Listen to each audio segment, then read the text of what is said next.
Welcome back to WION The World as One. Thank you so much for staying with us. My name is Hem Korsaro and here's what we've lined up for you on Speed News today.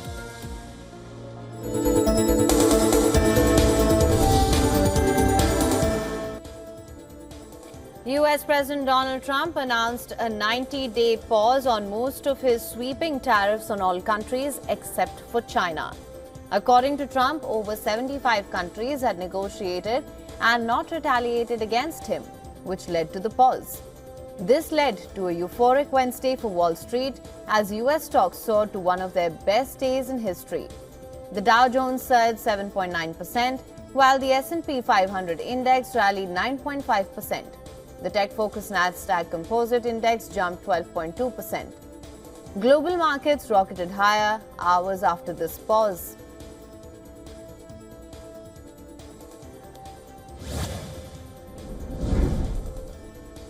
US President Donald Trump has said that military action against Iran is absolutely possible if talks fail to produce a deal on its nuclear program.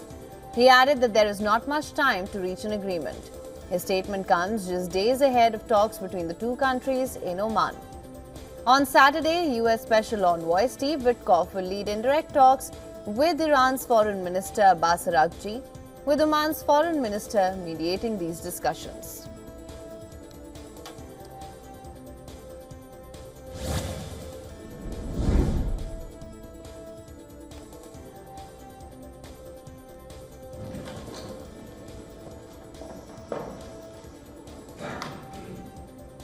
Saudi Arabia's Foreign Minister Prince Faisal bin Farhan met with US Secretary of State Marco Rubio in Washington to prepare for a potential visit by former President Donald Trump to Saudi Arabia next month. They also discussed regional conflicts including Sudan and Gaza. According to the US State Department, both leaders called on the Sudanese army and forces to resume peace talks in the country's conflict. The statement further read that Rubio and his Saudi counterpart discussed diplomatic efforts in Gaza to release hostages and work towards a durable ceasefire.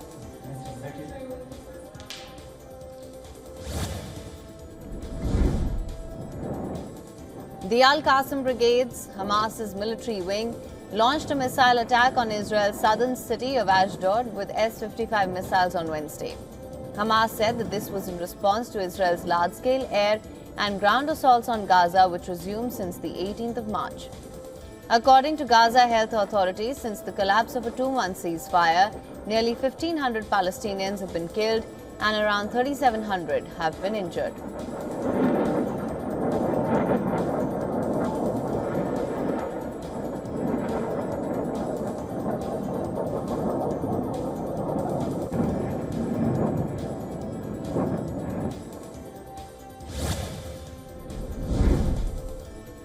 Dozens of people gathered in Bogota, Colombia's capital, to protest the brutal murder of a trans woman who was brutally attacked, tortured and thrown into a river.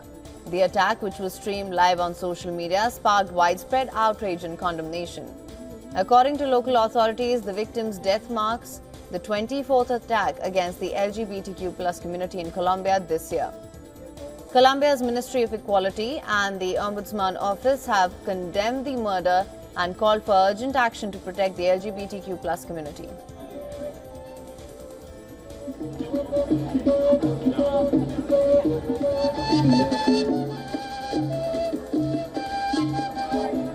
Las personas transfobas lamentan también el patio no es de nadie, si bien es cierto.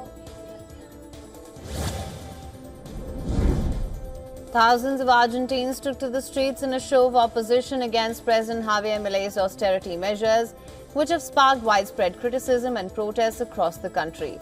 Political and social groups, university groups and football club fans joined the demonstrations in Buenos Aires, which was a precursor to a 24-hour general strike that began at midnight. This marks the third such strike since Milei took office 16 months ago.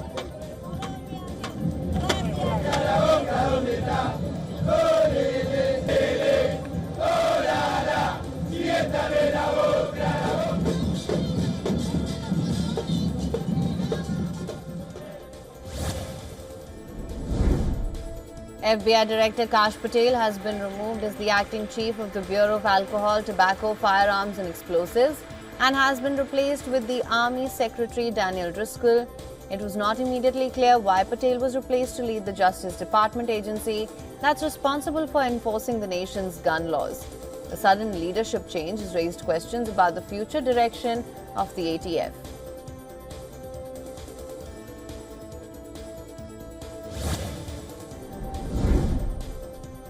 US President Donald Trump has signed an executive order lifting water pressure restrictions on shower heads, a move the White House said would make America's showers great again.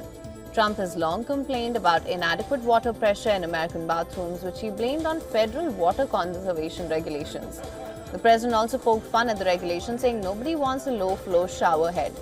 He even went on to tell officials and journalists present that he likes to take a nice shower to take care of his beautiful hair.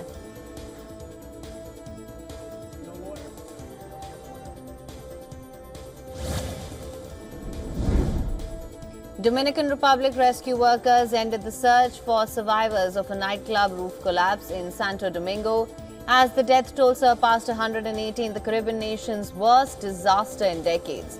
The disaster occurred during a concert on the 8th of April when the roof gave way without warning, burying hundreds under the debris.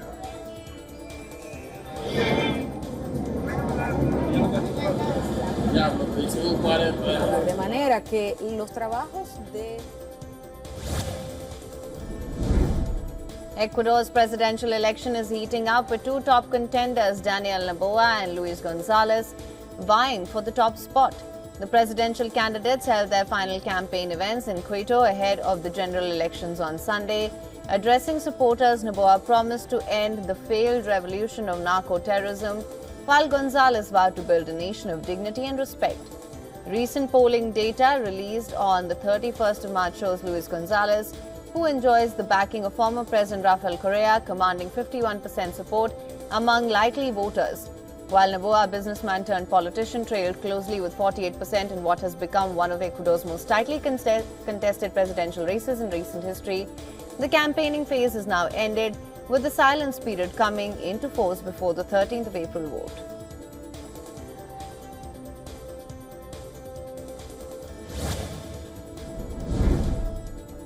Paul Chambers, a U.S. academic and lecturer in Southeast Asian politics who was arrested in Thailand for allegedly breaking the country's strict royal defamation laws, will appeal against a decision to revoke his visa.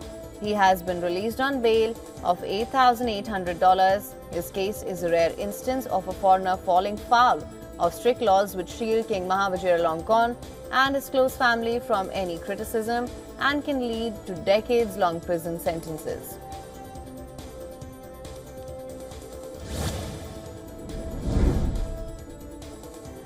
Taiwan's Ministry of National Defense said that it detected 11 sorties of the People's Liberation Army aircraft and 6 vessels from the People's Liberation Army Navy operating around its territory.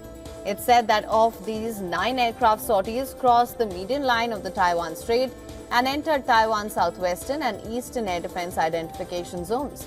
The G7 foreign ministers, along with the High Representative of the European Union, have expressed concern over China's recent provocative actions, particularly the large-scale military drills around Taiwan. They warn that these activities raise tensions across the Taiwan Strait and pose risk to global security and prosperity.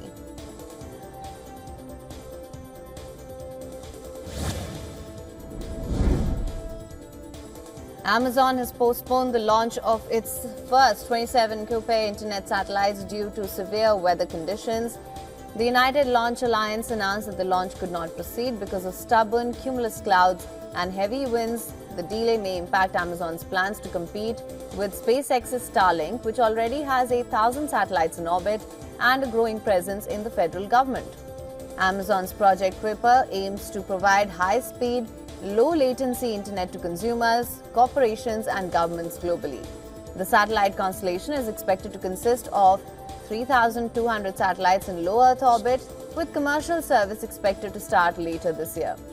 The company said that it is ramping up production, processing and deployment rates to meet the FCC's deadline.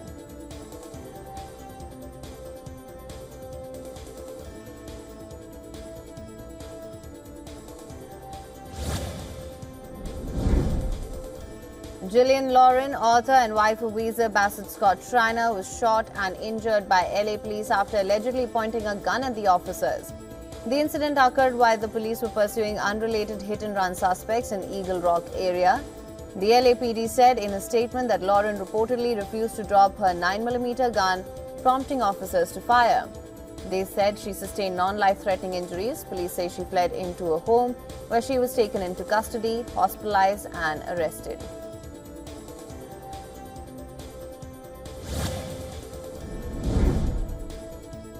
Prime Minister Narendra Modi paid tribute to Lord Mahavir on the occasion of his birth anniversary, highlighting the significance of non-violence, truth and compassion.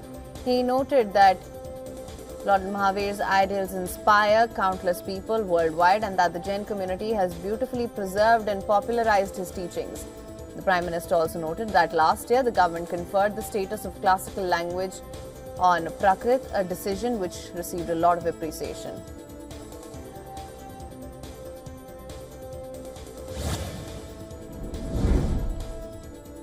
China's consumer prices fell for the second straight month in March, while factory gate deflation worsened as an escalating US trade war heightened worries about mounting piles of unsold exports that could drive domestic prices even lower. The world's second largest economy has gotten off to a bumpy start this year. A nascent pickup in retail sales and robust expansion in factory activity have been offset by rising unemployment and deflationary pressures, fueling calls for more stimulus. The consumer price index dropped 0.1% last month from a year prior. That was slower than February's 0.7% decline, but missed a Reuters poll forecast for prices to remain flat.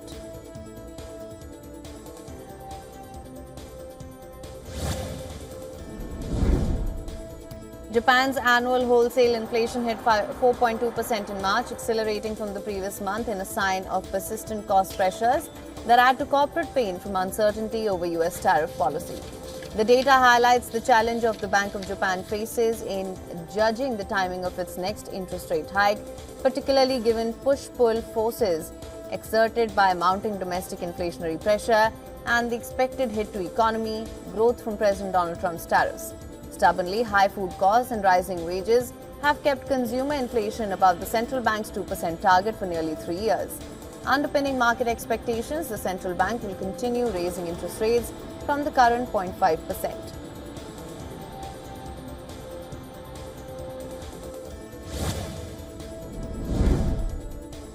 US President Donald Trump said a potential deal to spin off the US assets of TikTok is still on the table. Days after it was put on hold, several US senators have criticized the proposed deal, but Trump defended it. Trump last week extended the deadline for China-based ByteDance to divest the US assets of the short video app used by 170 million Americans or face a ban. The deal must be reached by the 19th of June, the date when the ban would take effect. Trump has twice granted a reprieve from enforcement of the ban, which was officially set to take effect in January.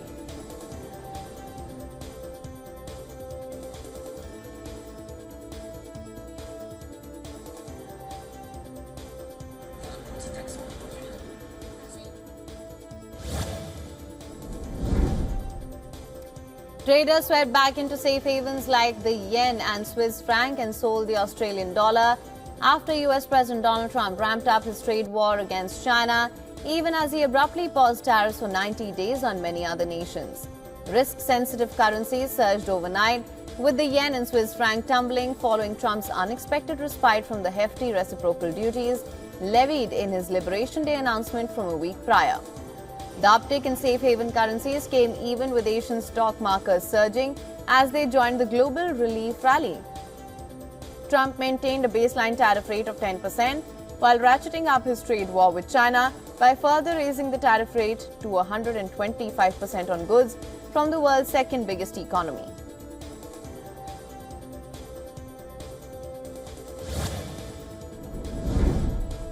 Oil prices reiterated on Thursday as US President Donald Trump ramped up a trade war with China, even as he announced a 90-day pause on tariffs aimed at other countries. Following the tariff pause for most countries, the benchmark crude contracts had settled 4% higher on Wednesday, after dropping as much as 7% during the session. In the United States, crude inventories rose by 2.6 million barrels in the week to April 4th, That's nearly double the expectations in a Reuters poll for a 1.4 million barrel rise.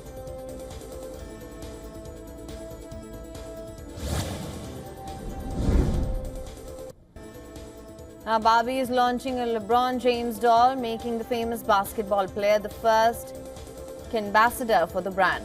The collaboration with the LeBron James Family Foundation, which supports children and families from James' hometown, the upcoming Ken doll celebrates the 40-year-old's contributions both on and off the court. Barbie's LeBron James Ambassador's doll will be available for purchase from the 14th of April.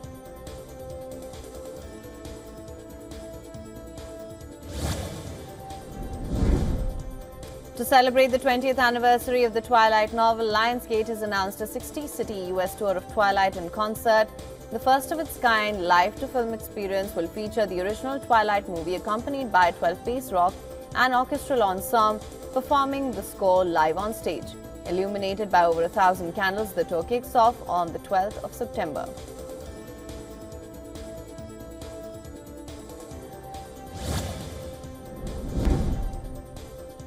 Now, Shah Rukh Khan and Kajol are set to be immortalized with a bronze statue in London's Leicester Square. To celebrate their iconic film Dilwale Dulhaniya Le Jayenge, the statue will be unveiled to mark the film's 30th anniversary and will depict a classic pose from the 1995 Yash Raj film's Romance. A musical adaptation, Come Fall in Love with the DDLJ musical, will premiere in Manchester on the 29th of May.